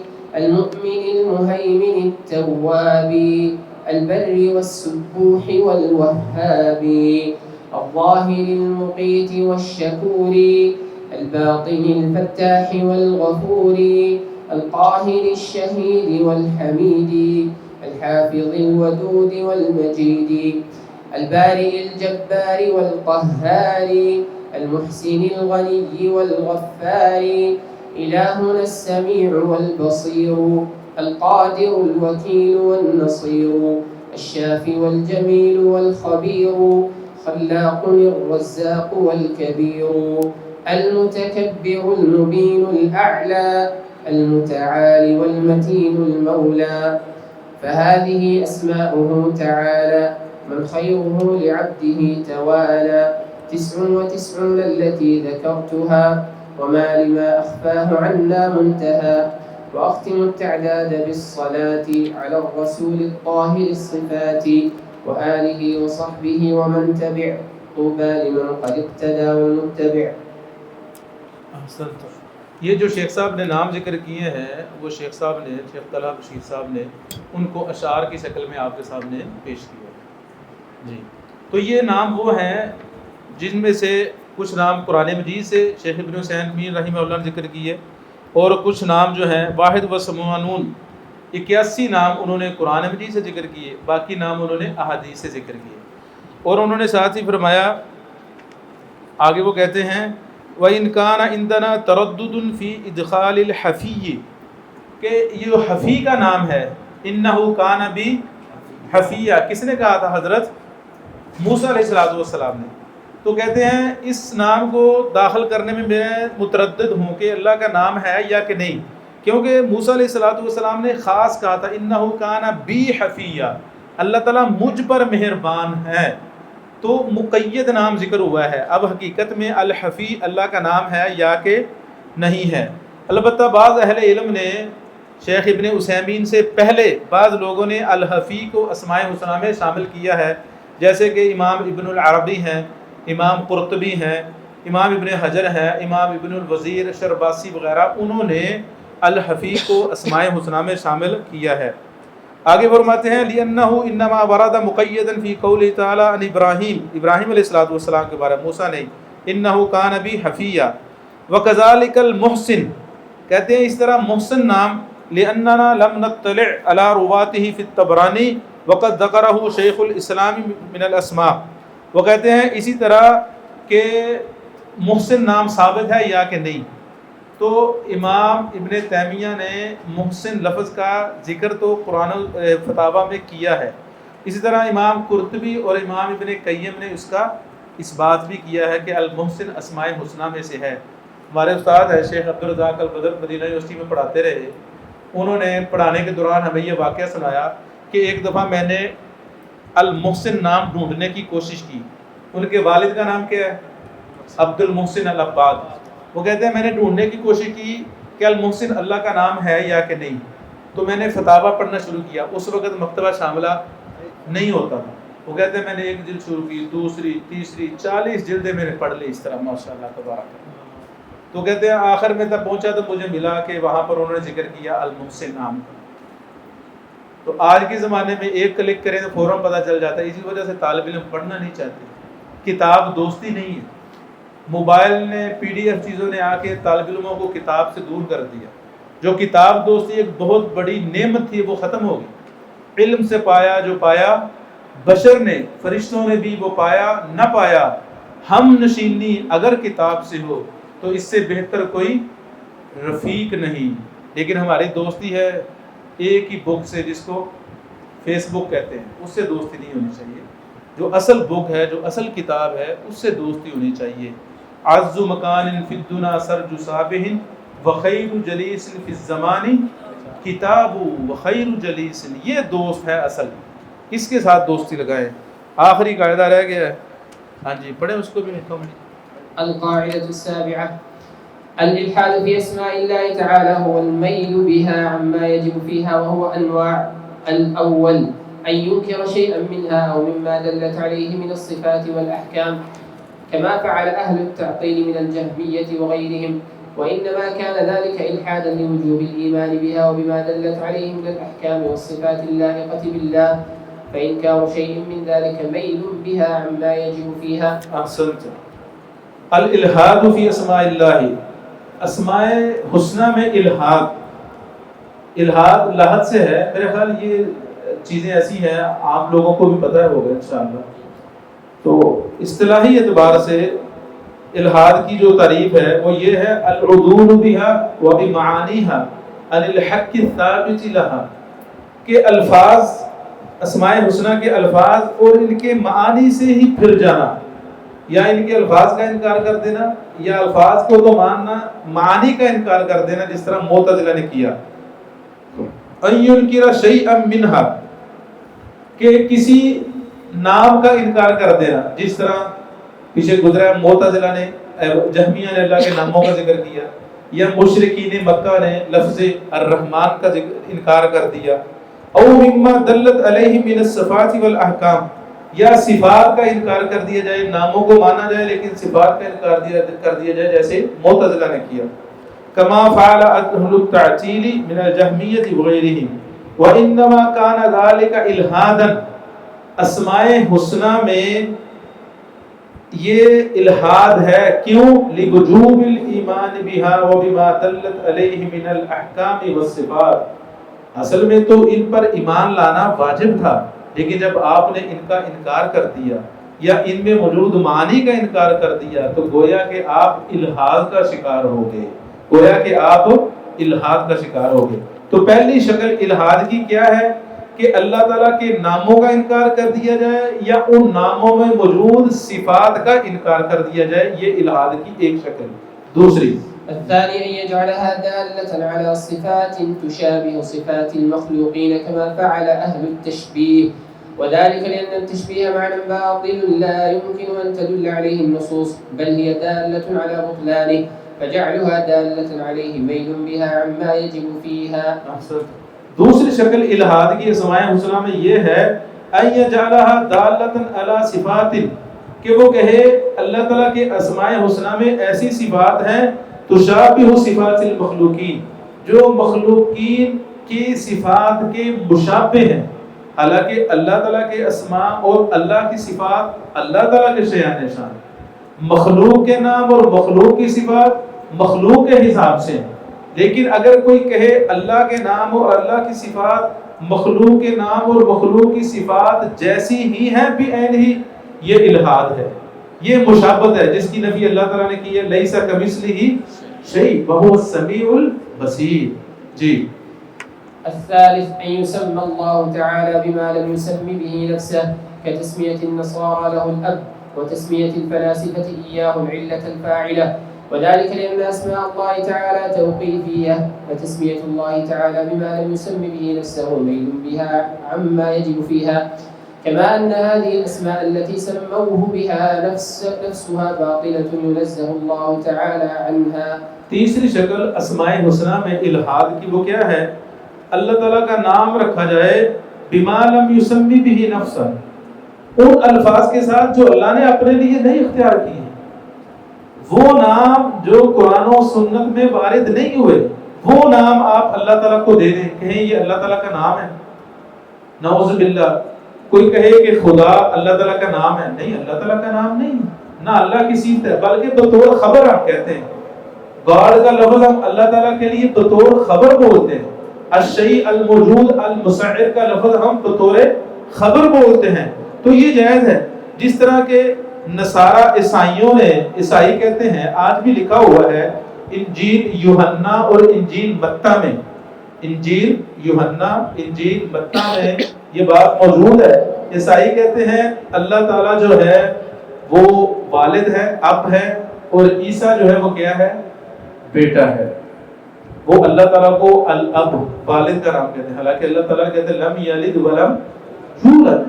اللہ تعالیٰ نے واضح طور پر انکار کیا ہے. اس طرح فلاسفہ جو ہیں اللہ تعالیٰ کا نام رکھتے ہیں العلت الفاعلہ. تو اپنی طرف سے اللہ تعالیٰ کا نام رکھنا یہ الحاد ہے. اللہ کے ناموں کو بگاڑ دینا یہ بھی الحاد ہے. اپنی طرف سے اللہ تعالیٰ کو نام دینا یہ بھی الحاد ہے، کیونکہ اسماء اللہ توقیفیہ، فتسمیۃ اللہ بما لم یسم بہ نفسہ میل بہا اما یجب فیہا.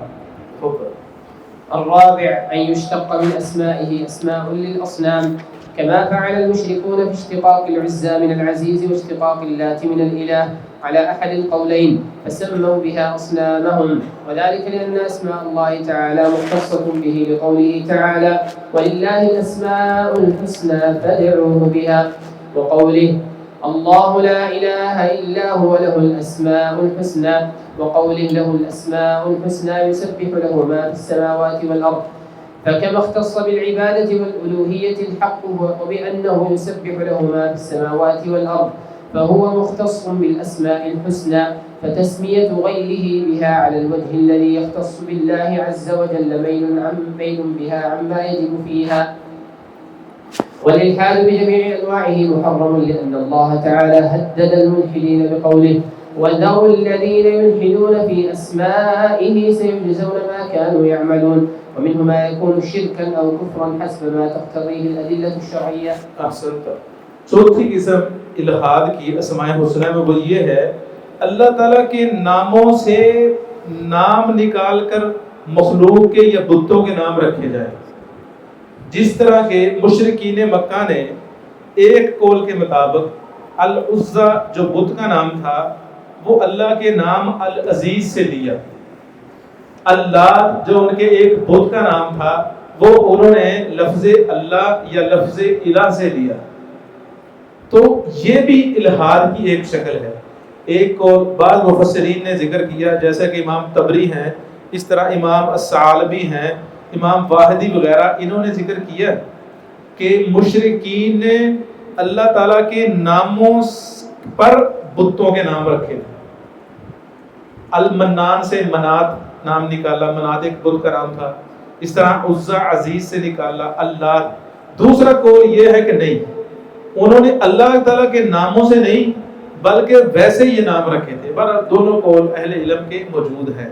اگر انہوں نے اللہ کے ناموں کو بگاڑ کر یا اللہ تعالیٰ کے ناموں پر مشرکین کے نام رکھے تھے تو یہ بھی ایک الحاد کی شکل ہے. آگے شیخ صاحب فرماتے ہیں والالحاد بجمیع انواعہ محرم. الحاد کی کوئی شکل بھی جو پیچھے گزری ہے، چاروں میں سے کوئی ایک شکل بھی ہو وہ حرام ہے. کیوں حرام ہے؟ لأن اللہ تعالی حدد الملحدین، کیونکہ اللہ تعالیٰ نے ملحدین کو دھمکی دی ہے. وَذَرُوا الَّذِينَ يُلْحِدُونَ فِي أَسْمَائِهِ سَيُجْزَوْنَ مَا كَانُوا يَعْمَلُونَ. آگے فرماتے ہیں وَمِنْهُ مَا يَكُونُ شِرْكًا. بعض الحاد شرک ہوتا ہے. اس طرح امام قتادہ اور دیگر اہل علم نے فرمایا صرف الحاد گناہ نہیں بلکہ شرک بھی ہے. جب شرک بن گیا تو اس کا مطلب کیا ہے؟ الذنوب بن گیا. کیونکہ گناہ عام چیز ہے. شرک سب سے بڑا گناہ ہے. ان اللہ لا یغفر ان یشرک بہ انہ من یشرک باللہ فقد حرم اللہ علیہ الجنہ. تو شرک جو ہے اکبر الکبائر ہے, اکبر الکبائر ہے. تو شیخ صاحب فرماتے ہیں بعض الہاد شرک ہیں او کفرن یا کفر ہے حسب ما تقتضیہ الادلۃ الشرعیہ. ادلہ شرعیہ کے مطابق بسا اوقات الہاد شرک ہوتا ہے اور بسا اوقات کفر ہوتا ہے. اللہ تعالیٰ ہم سب کے حال پہ رحم فرمائے. جو پڑھا پڑھایا سنا سنایا اللہ تعالیٰ قبول فرمائے. کوئی کمی کوتاہی اللہ تعالیٰ لغزش کو معاف فرمائے. أسرج خيولك يا أخ الإيمان وانهض لبعث العلم في الأوطان فالعلم ميراث الرسول أمانة صلى الله عليه وسلم فالعلم ميراث الرسول أمانة فاز الحفيظ لإرثه الرباني